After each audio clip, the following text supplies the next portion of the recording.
임신 관련 허리 통증은 산모들이 대부분 거의 70%, 80%가 경험한다고 되어 있는데요.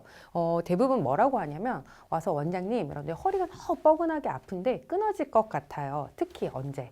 저녁에 누울 때 아파요. 이런 말씀 많이 하시는데 보세요. 조금만 돌아다녀도 밤에 누웠을 때 팬티 라인 아래 위로 찢어지듯이 아프고 어떻게 돌아 누워도 불편해요. 이렇게 말씀하셔요. 그러니까 돌아 눕기가 불편하고 저녁에 누웠을 때 불편하다. 이런 말씀 많이 하시고요. 그 다음에 허리랑 엉덩이 부분이 달리기라도 한 듯이 뻐근하고 조금만 만져도 너무 아파요. 실제로 산모님들 허리를 만져보면 굉장히 아파하세요. 그러면서 살짝 건드려도 굉장히 아파하시는데 또 아침에 세수하려고 몸을 굽히려면 허리가 너무 아파요. 종합적으로 보시면 어때요? 뻐근한 통증이 허리 라인 위쪽에, 팬티 라인 위쪽에 있는데 조금만 만져도 아프고 어떻게 돌아 누워도 불편하고 그리고 굽히기도 힘들고 이런 통증이 있죠. 실제로 여러분들이 경험하는 허리 통증과 많이 다르지 않을 수도 있습니다. 그런데 이게 왜 문제가 되냐면 여러분 보세요. 미국에서는 임산부의 70%에서 요통을 호소한다. 우리나라는 어떨까요? 사실 이렇게 잘 연구되어 있는 논문이 별로 없어요. 관심이 좀 떨어지기 때문에. 근데 실제로 한 7, 80% 정도의 산모들은 거의 다 요통을 경험한다고 보시면 되고요. 그 다음에 3분의 1이 그 요통 때문에 일상생활이 힘들다고 합니다.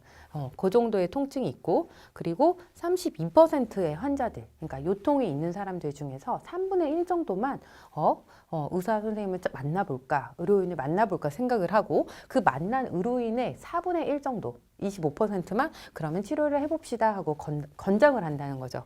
여러분 어떤가요 이게?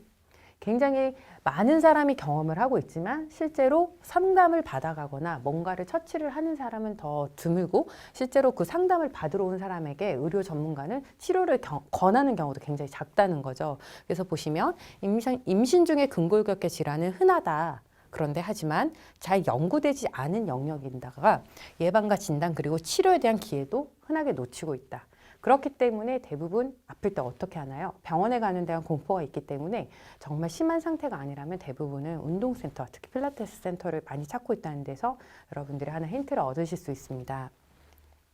그리고 여러분, 산모들이 가장 많이 하는 말이죠. 그리고 그 주위에 어머니들을 하는 말. 얘야, 낳으면 낫는다. 정말 낳으면 나을까요, 여러분? 한번 볼게요. 허리가 아픈 산모들이 너무 아프니까 빨리 애를 낳고 싶어요. 왜냐하면 애를 낳으면 나으니까요. 그래서 실제로 제왕절개를 하거나 39주 이전에 유도분만을 많이 한다는 거죠. 이거는 연구가 되어 있는 건데 그럼 실제로 또 보면 이게 장기적으로 어떤 영향을 미칠까요?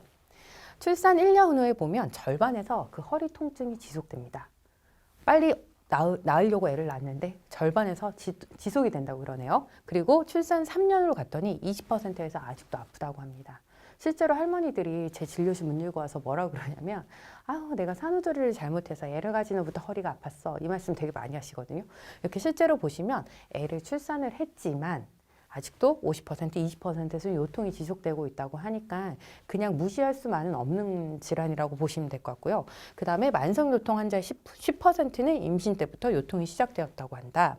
이게 방금 제가 드린 말씀이에요. 할머니들이 되돌아보니까 아우 임신 때부터 아팠네. 그거고요. 그 다음에 19%는 다음 임신을 피한다고.